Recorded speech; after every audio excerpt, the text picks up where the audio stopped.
තියෙනවා එකකට යාගත්තොත් යන්තම් ඇති ඒක තමයි අපේ බලාපොරොත්තුව කියලා වයසට ගිය උපාසකම්ම කියනවා. ඊට පස්සේ ඉන්නවා මැදි වයසේ පිරිස එක තැනකට වෙලා වාඩි වෙලා කතා කර කර ඉන්නවා. විසාකාව යනවා ඒ ඇත්තු ගාවට. දැන් මැදි වයසේ ඉන්න උපාසකම්මලාගෙන් අහනවා ගිහිල්ලා ඇයි ඔබ සිල් ගත්තේ මොන වගේ බලාපොරොත්තුවක් ඇතිවද? දැන් මැදි වයසේ ඉන්න මේ කාන්තාව කියනවා ලොකු බලාපොරොත්තුවක් නැහැ. ඉතින් මරණින් මත්තේ හරි මගේ ස්වාමියාට වෙනත් බිරින්දෑවරු නොලැබිලා ඒ වෙනත් බිරින්දෑවරු ඉන්න ස්වාමියෙක් ළඟ කටයුතු කරන්න නොලැබේවා කියලා ප්‍රාර්ථනා කරලා තමයි අපි මේ සිල් අරගත්තේ. ඒ කියන්නේ මේ කියන කාන්තාවෝ පිරිසගේ ස්වාමි පුරුෂයෝ ඉන්නවා, ඔවුන්ට වෙනත් කාන්තාවෝ ඉන්නවා.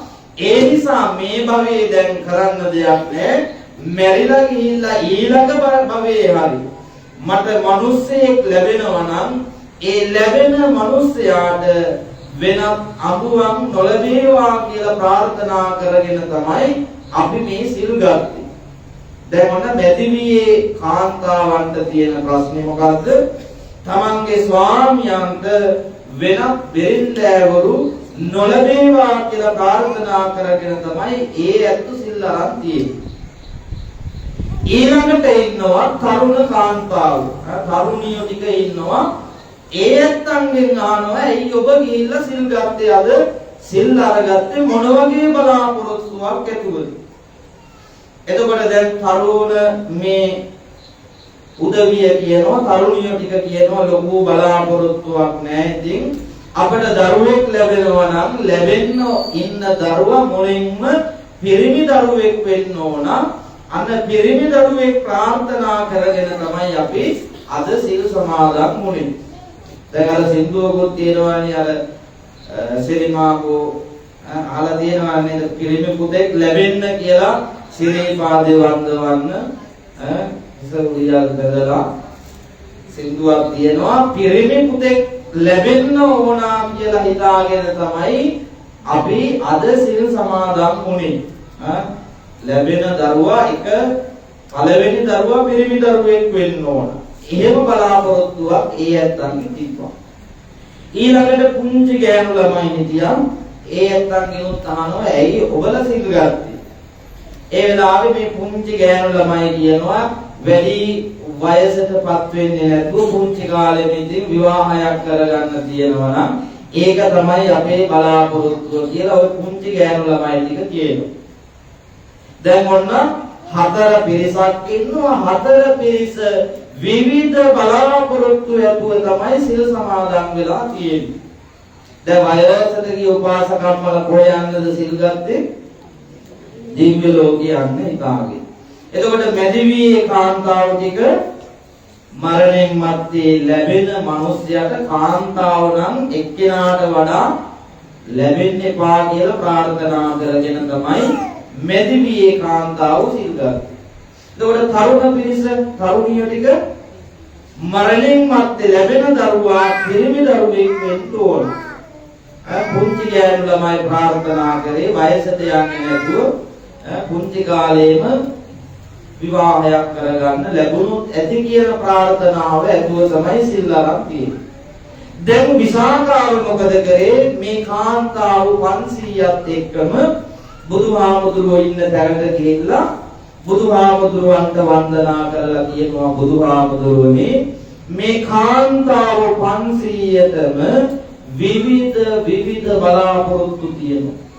විවිධ අරමුණු ඇතුව තමයි බුදුහාමුදුරුවනේ මේ කාන්තාව අද සිල් අරන් තියෙන්නේ. දැන් බුදුහාමුදුරුවෝ කාරණාව දැනගත්තා අහගත්තා මොයේ සිල් ගන්න හේතුව.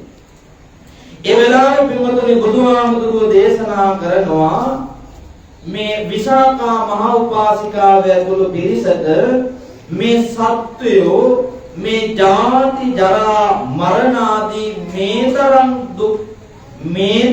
බිහිසුණු දුක දැක මේ මිනිස්සු සංසාරේම නැවත නැවත ප්‍රාර්ථනා කරනවා.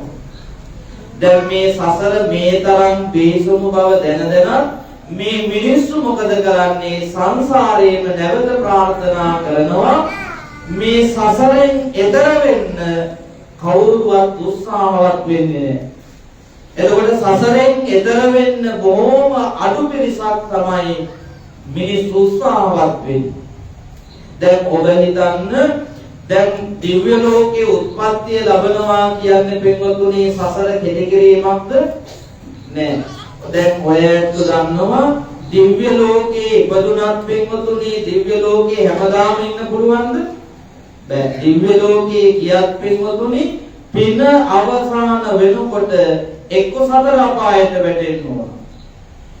එහෙම නැත්නම් පින අවසාන වෙනකොට මනුස්ස ලෝකයට එන්න වෙනවා. එතකොට මැරිලා ගිහිල්ලා පින්කමක් කරලා දිව්‍ය ලෝකේ ඉපදුනත් පින්වතුනි දිව්‍ය ලෝකේ දෙවියන්ට අලුතෙන් පිනක් කරගන්න බෑ. නමුත් දිව්‍ය ලෝකවල පුළුවන් පින්වතුනි දෙවියන්ට මාර්ගඵල අවබෝධ කරගැනීමේ හැකියාව ඒ දිව්‍ය ලෝකවල තියෙනවා. ඇයි තියෙන්නේ? දිව්‍ය ලෝකවල ඉන්නවා පින්වතුනි ධර්ම අවබෝධය ඇති කරගත්ත දෙවිවරු. දැන් මනුස්ස ලෝකයේ අවුරුදු 100ක් දිව්‍ය ලෝකයට එක දවසක්. දැන් බුදුහාමුදුරුවන්ගෙන් බණ අහපු දෙවිවරු අදටත් දිව්‍ය ලෝකවල ඉන්නවා. එතකොට මාර්ගඵල ලබාගත් දෙවිවරු දිව්‍ය ලෝකවල ඉන්න නිසා දෙවියන්ට පුළුවන් දෙවියන් අතර ධර්ම සාකච්ඡා කරලා දිව්‍ය ලෝකවල ඒ මාර්ගඵල ලබා ගන්න. නමුත් පින්වතුනි දෙවියන්ට බෑ අලුතින් පිනක් කරගන්න දිව්‍ය ලෝකයේ තුල. එහෙනම් කොහෙද දෙන්න ඕන? මේ මනුස්ස ලෝකේ තමයි පින්වතුනි පින් කරගන්න තියෙන එකම තැන. දැන් ඔය අහලා තියෙනවා මහා කාශ්‍යප හාමුදුරුවන්ගේ කතාව. මහා කාශ්‍යප හාමුදුරුවෝ නිරෝධ සමාපත්තියේ සමවැදිලා ඉන්න වෙලාවේ සක්‍ර දෙවියෝ ආවා කියනවා මනුස්ස වයසට ගිය මිනිස්සෙක්ගේ වෙස්යක් අරගෙන මේ පින් කරගන්න. දැන් අහලා තියෙනවා නිරෝධ සමාපත්තියෙන් සමවැදලා ඒ 7 වෙනි දවසේ යම් කිසි කෙනෙක් පින්වතුනි පින්ඩපාත ටිකක් හරි පූජා කරනවා නම් ඒකේ පින ආනිසංස ඒ වෙලාවෙම ලැබෙනවා කියනවා. ඒ නිසා තමයි එදා සත්‍ය දුආව කියන්නේ මහා කාශ්‍යප හාමුදුරුවන්ගේ මේ දාන ටිකක් පූජා කරලා ඒ පින ස්ථාවර කරගන්න. දැන් එතකොට දිව්‍ය ලෝකයේ ඉපදුනත් පින්වතුනි පින අවසාන වෙනකොට නිරේත වැටෙන්න පුළුවන්. එහෙම නැත්නම් තිරිසන් ලෝකයට වැටෙන්න පුළුවන්. එහෙම නැත්නම් ප්‍රේත ලෝකයට වැටෙන්න පුළුවන්. දැන් ඔයත් අහලා තියෙනවා සමහර දෙවිවරු පින්වතුනි මැරිලා ගිහිල්ලා දිව්‍ය ලෝකයේ ඉපදිලා චුත වෙලා සමහර සත්තු වෙලා ඉපදිලා තියෙනවා. හරක් වෙලා ඉඳලා තියෙනවා. ඒ නිසා දිව්‍ය ලෝකයේ ඉපදුනත් පින්වතුනි සසරට නැවත වැටෙනවා. ඒ වගේම තමයි කාන්තාවෝ වෙනත් පිරිමින්ව ප්‍රාර්ථනා කරනවා කියන්නේම පින්වතුනි සසර දික්වීමක් වෙන්නේ. නිවීමක් නෑ. නිසා සසර නැවත නැවත උපදින්න හේතුවක් තමයි ඒ විවාහ වෙනවා කියන්නේම සසර දික්වීමක් සිද්ධ වෙන්නේ. එතකොට පිරිමි පුතෙක් ප්‍රාර්ථනා කරනවා කියන්නේම පින්වතුනි සසරට බැඳෙන්නේ. දැන් ඔයත් දන්නවා මේ ලෝකයේ ඉන්න වටිනාම සම්පත දෙමව්පියන්ට ඉන්නේ කවුද? පුත්තාවත්තු මනුස්සානං. දරුවෝ තමයි දෙමව්පියන්ට ඉන්න වටිනාම සම්පත. ඔයත් කොහොමද දරුවන්ට ආදරය කරන්නේ? පුත්ත ප්‍රේමං බන්තේ චවෙන් චින්දති චවෙන් චෙත්වා මන්සං චින්දති මන්සං චෙත්වා නහාරුං චින්දති නහාරුං චෙත්වා අට්ඨි මිඤ්ඤං. එතකොට ඔයත් දරුවන්ට ආදරය කරන්නේ මස්නහර සිඳ ඇට මිදුළු දක්වාම කාවෙදිච්ච ආදරයක් තමයි ඔබ ගාව තියෙන්නේ දරුවන් කෙරෙහි. එතකොට ඔබ දරුවන්ට බැඳෙනවා කියන්නේම මේ සසරට බැඳීමක් සිද්ධ වෙන්නේ. එතකොට බුදුහාමුදුරුවෝ දේශනා කරනවා මේ තරම් බිහිසුණු සසරක් දැක දැක මිනිස්සු සසරමයි ප්‍රාර්ථනා කරන්නේ. එතකොට මේ සසරෙන් එතර වෙන්න බොහෝම අල්ප පිරිසක් තමයි කටයුතු කරන්නේ. ඒ නිසා පිටුතුනි උත්සාහවත් වෙන්න ඕන. මේ සසර කතරෙන් එතර වෙන්නයි අපි නිරතුරුවම උත්සාහවත් වෙන්න ඕන. දැන් ඔය අත්ව අහලා තියෙනවා කෝණු හාසෝ කිමානන්දෝ නිච්ඡං පජ්ජලිතේ සති අන්ධකාරේන ඕනන්දා පදීපන්න ගවේසුත. මිනිස්සු බින්වතුනි නිතරම 11 ගින්නකින් දැවෙනවා. එතකොට මිනිස්සු නිතරම 11 ගින්නකින් දැවෙනවා නම් මේ මිනිස්සුන්ට මොන සිනහවක්ද මොන සතුටක්ද? මොනවද 11 ගින්න කියන්නේ? ඔය ඇත්ත දැවෙන අපි දැවෙන 11 ගින්න මොනවද? රාග, ද්වේෂ, මෝහ, ජාති, ජරා, ව්‍යාධි, මරණ, ශෝක, දුක්ඛ, දෝමනස්ස, උපායාස. අපි නිතරම දැවෙන්නේ, තැවෙන්නේ මේ කියන 11 ගින්නේ. මේ 11 ගින්නෙන් දැවෙන අපට මොන සතුටක්ද මොන සිනහවක්ද? මේක පින්වතුනි දේශනා කරනවා විසාකා මහ උපාසිකාව ඇතුළු කාන්තාව 500කට මේ කාරණාව දේශනා කරා. ඒකට හේතුව තමයි පින්වතුනි ඔය ඇත්ත දන්නවා ඒ සවැත් නුවර මහා උත්සවයක් පවත්වනවා දින 7ක්. මේ දින 7ක් උත්සවයක් තියෙනවා. මේ දවස් 7ේම පින්වතුනි කරන්නේ මිනිස්සු මත්පැන් බීලා දින 7ේම රස්සාවක් කරන්නේ නැහැ. සතුටු වෙලා කාලා බීලා බොහොම සතුටින් ජොලියේ ඉන්න දවස් 7ක් තියෙනවා. එදා සවැත් නුවර උත්සවයක් විදියට මිනිස්සු පවත්වනවා. එතකොට පින්වතුනි මේ සවැත් නුවර මහා ලොකු මත්පැන් ලබා බොමින් ලොකු දවස් 7ක උත්සවයක් සූදානම් කරගත්ත උත්සවයක් තියෙනවා. එතකොට මේ සවැත් නුවර ඉන්නවා පින්වතුනි දන් දෙන මිනිස්සු ඉන්නවා, දන් නොදෙන මිනිස්සු ඉන්නවා, ශ්‍රද්ධාවන්ත මිනිස්සු ඉන්නවා. දැන් එතකොට මේ දවස් 7ක උත්සවයේ පටන් ගන්න කලින් මිනිස්සු මොකද කරන්නේ? ශ්‍රද්ධාවන්ත මිනිස්සු දවස් 7කට අවශ්‍ය දාන උපකරණ ආහාර වියලි සලාක පන්සලට ගිහිල්ලා ලබා දෙනවා. දීලා මේවා උයන්නත් මිනිස්සෙක්ව පන්සලේ නතර කරලා මේ දවස් 7ේම මිනිස්සු මොකද කරන්නේ? හොඳට කාලා බීලා සතුටු වෙනවා. දැන් එතකොට පින්වතුනි මේ මිනිස්සු දවස් 7ේම හොඳට බොනවා. උදේ ඉඳන් හවස් වෙනකම් බොනවා. රෑ ඉඳන් උදේ වෙනකම් බොනවා. රස්සාවට යන්නේ හොඳට මත්පැන් බීලා සතුටු වෙනවා. දැන් එතකොට මේ මත්පැන් හදලා දෙන්නේ මේ මිනිස්සු 500කගේ බෙරින්දෑවරු 500 තමයි මේ මත්පැන් පෙරලා හදලා මිනිස්යන්ට ලබා දෙන්නේ. දැන් මේ විදියට දවස් 7ම පින්වතුනි බොහොම සතුටින් මත්පැන් පානය කරමින් ඉන්නවා. දැන් මේ උත්සවයේ අවසන් වුණාට පස්සේ මේ මිනිස්සු වැඩට යනවා. දැන් කාන්තාව විතරයි ගෙදර ඉතුරු වෙන්නේ. දැන් එතකොට මේ කාන්තාව කල්පනා කරනවා මිනිස්සු නම් තමන්ගේ ස්වාමි පුරුෂයෝ නම් දවස් 7ක් සතුටු වුණා. හොඳට මත්පැන් පානය කරලා බීලා සතුටු වුණා. නමුත් අපිට මොකුත් නැහැ දැන්. දවස් 7ක් ගියා මොකක්වත් නැහැ අපිට සතුටක්. එතකොට මේ මිනිස්සු 500 දෙනා ඒ කාලේ බොහෝම වැදගත් විදියට හිටපු කෙනෙක් තමයි පින්වතුනි විසාකාව කියන්නේ. එතකොට මේ විසාකාව බොහෝම ශ්‍රද්ධාවන්තයි, මනනුවන තියෙන බොහෝම ඥානවන්ත කාන්තාවක්. එතකොට මේ 500 දෙනාගේ බිරින්දෑවරු 500 දෙනා ඒ තමන්ගේ ස්වාමි පුරුෂවරු බාර දෙනවා මේ විසාකාවට ආශ්‍රය කරන්න මේ කාන්තාව 500 දෙනා. දැන් විසාකාවව තමයි ආශ්‍රය කරන්නේ මේ 500 දෙනා. දවසක් විසාකාවට කතා කරනවා මේ කාන්තාව 500 දෙනා විසාකාවනි අපි යන්කුව ටිකක් මේ විනෝද වීම පිණිස උයනට යන් කිව්වා. උයන් කෙලියට යන් කියලා ඔන්න කාන්තාව 500 දෙනා විසාකාවත් ඔන්න මේ විනෝදයේ පිණිස කාලය ගත කරන්න උයනට ගියා. හැබැයි මේ කාන්තාව 500 නිකන් නෙමෙයි ගියේ අර දවස් 7ක්ම බීලා ඉතුරු කරපු රා ඉතුරු වෙලා තිබුණා ගෙදර. දැන් මේ කාන්තාව 500 මොකද කරේ? අර ඉතුරු වෙච්ච රා ටික බෝතල් වලට දාගෙන තමයි කාන්තාව 500 ගියේ මේ උයනට විනෝද වෙන්නේ.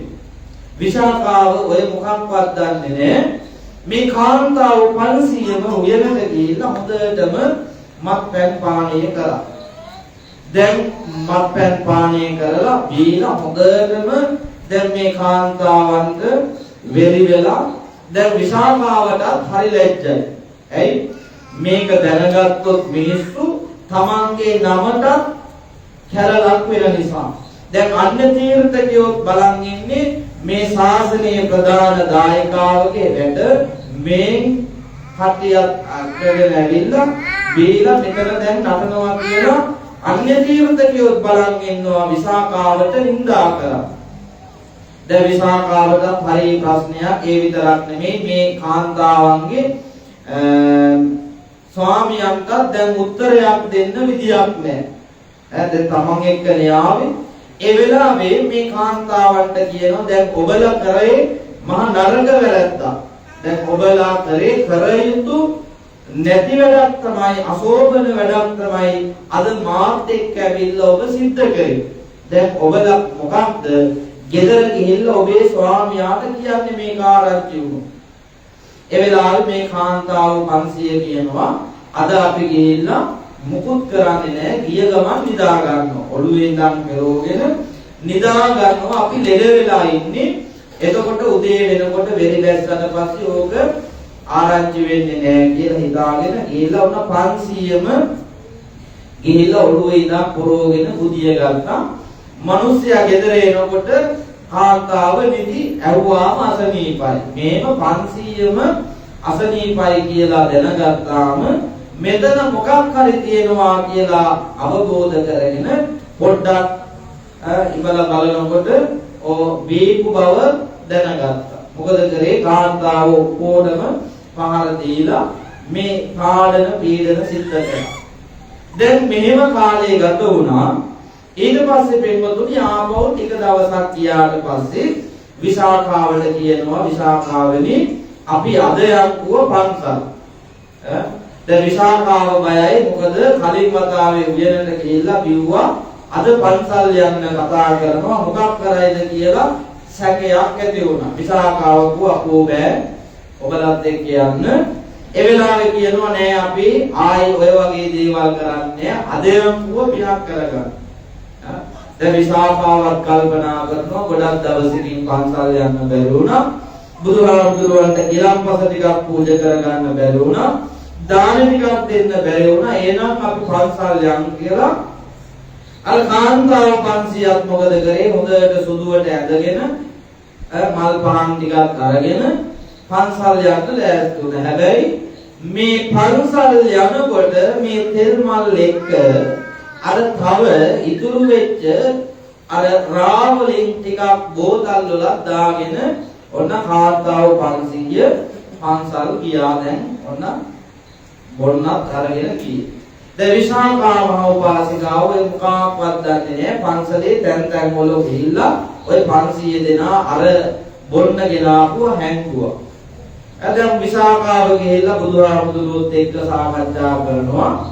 දැන් කාන්තාව 500 දෙනා මොකද වෙන්නේ? සැරෙන් සැරේට යනවා.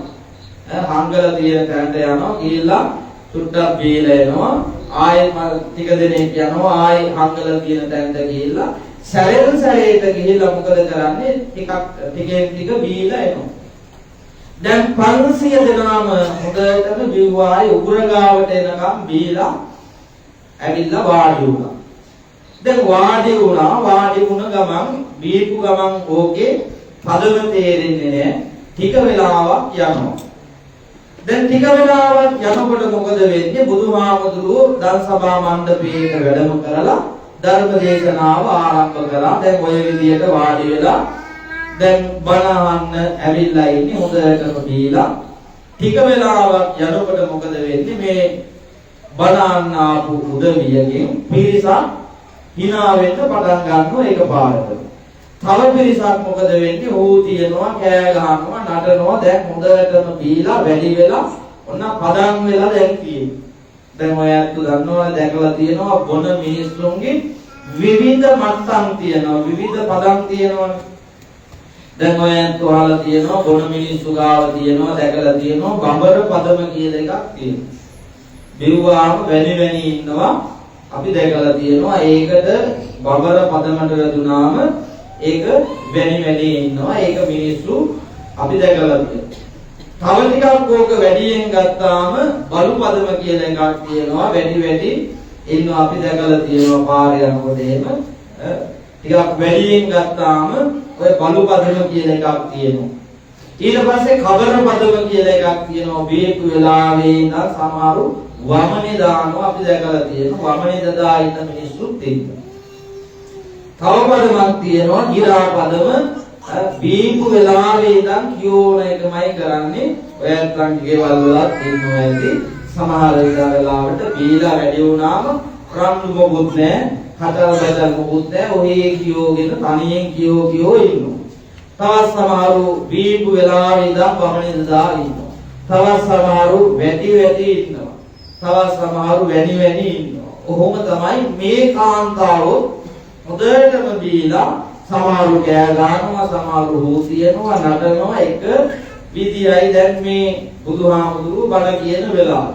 දැන් සිව්වණක් පිරිසම බණ අහන්න ඇවිල්ලා බලනකොට මේ කාන්තාව කරන දේ දැකලා හරි කලකිරුණා. දැන් විසාකාවට හරි ලැජ්ජාවයි තමන් එක්ක ආපු කාන්තාව මේ කරන ක්‍රියා දැකලා. ඒ වෙලාවේ මේ බුදුරජාණන් වහන්සේ මොකද කරන්නේ? මේ කාන්තාවන්ගේ මත් ගතිය යන්න බය කරනවා එකපාරට. මේ කියන්නේ මහා ඝන අන්ධකාරයක් මවනවා. මේ කාන්තාව 500ට විතරක් පේන්නේ.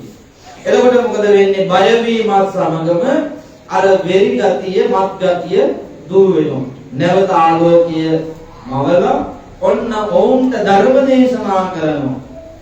ධර්ම දේශනා කරන්නේ කොහොමද? කෝණුහාසෝ හිමානන්දෝ නිත්තං පස්සදිතේ සති. එනිසා මිනිස්සු මේ නිතරම 11 ගින්නකින් දැවෙනකොට මිනිස්සුන්ට මොනද සපතක්ද, මොන සතුටක්ද, මොන සිනහවක්. දැන් මේ විසාකාව ඇතුළු ඒ කාන්තාවන්ට දේශනා කරන්නේ ඔබ නිරතුරුවම 11 ගින්නකින් දැවෙන්නේ. ඒ කියන්නේ ජාති, එතකොට ජරා, ව්‍යාධි, මරණ මේ 11 ගින්නකින් අපේ නිරතුරුවම දැවෙනවා. කියන්නේ පළවෙනි ගින්න මොකද්ද? රාග ගින්න. දැන් රාගය කියන්නේ මොකද්ද? කොහොමද අපිව රාගයෙන් දැවෙන්නේ? රාගය කියන්නේ පින්වතුනි මිනිස්සුන්ට රාගික සිතුවිලි හද ගන්නවා. ඒ කියන්නේ යුතු නැති තැන්වල මිනිස්සුන්ට රාගික සිතුවිලි හටගත්තාම ඒක අම්මද, තාත්තද, දුවද, පුතාද, ස්ත්‍රීද, පුරුෂද එහෙම පරම්පරා ભેදයක් නැති වෙනවා සමහරුන්ට. එතකොට රාගයෙන් සමහර මිනිස්සු දැවෙනවා. ඒක අධර්ම රාගය වුණාම රාගයේ තියෙන පින්වතුනි බලවත්ම අවස්ථාව. එතකොට මිනිස්සු රාගයෙන් මත් වෙනවා, රාගයෙන් නිතරම පිච්චෙනවා.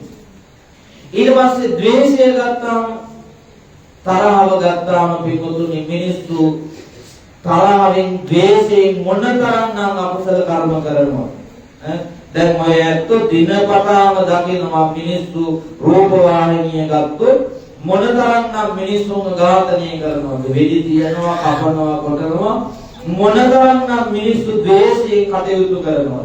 පාරේ යනකොටත් පින්වතුනි ඔය ඇත්ත දැකලා තියෙනවා.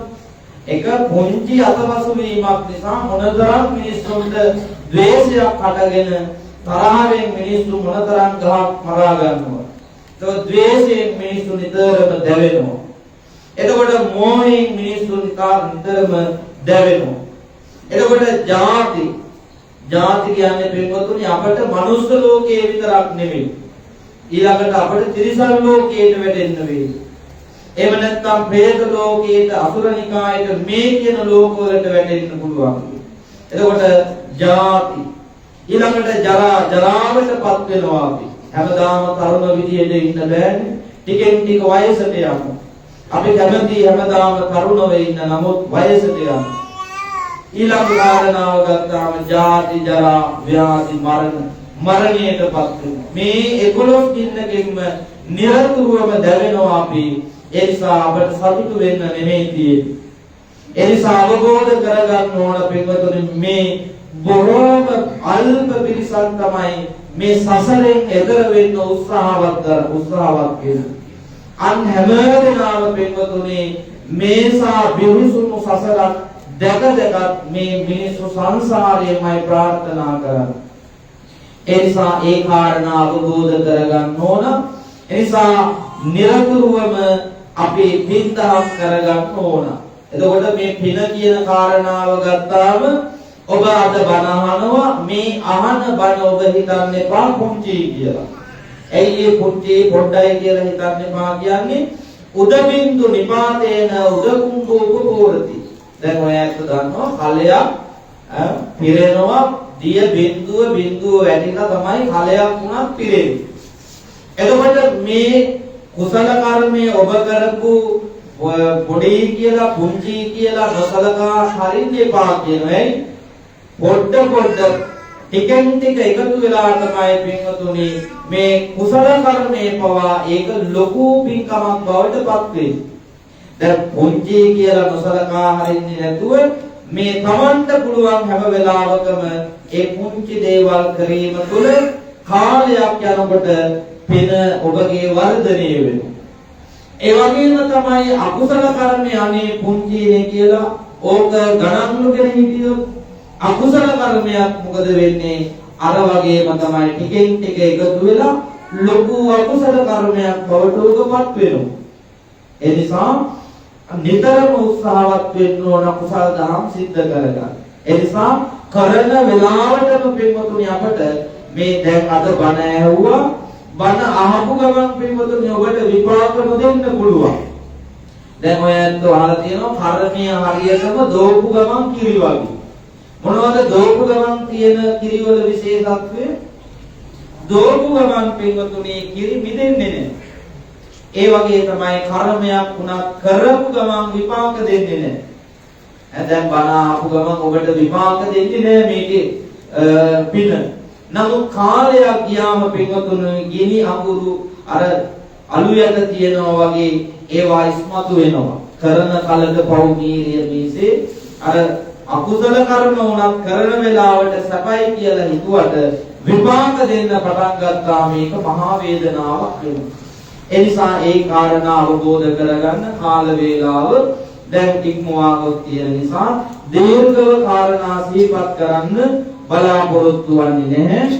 ඒ නිසා අද කල්පනා කරගන්න ජීවිතේ බොහොම වැදගත් පින්කමක් සිද්ධ කරේ බණ පදයක් අහන එක, තව කෙනෙකුට අහන්න ඉඩ සලසා දීමත් බොහොම වැදගත් මා ආනිසංසදායක පින්කමක්. ඒ නිසා වස් කාල සීමාව තමයි අපිට පින්කම් කරගන්න තියෙන එකම අවස්ථාව. ඒ නිසා එක විහාරස්ථානයක එක අවුරුද්දක එක වතාවක් පමණයි මේ කටින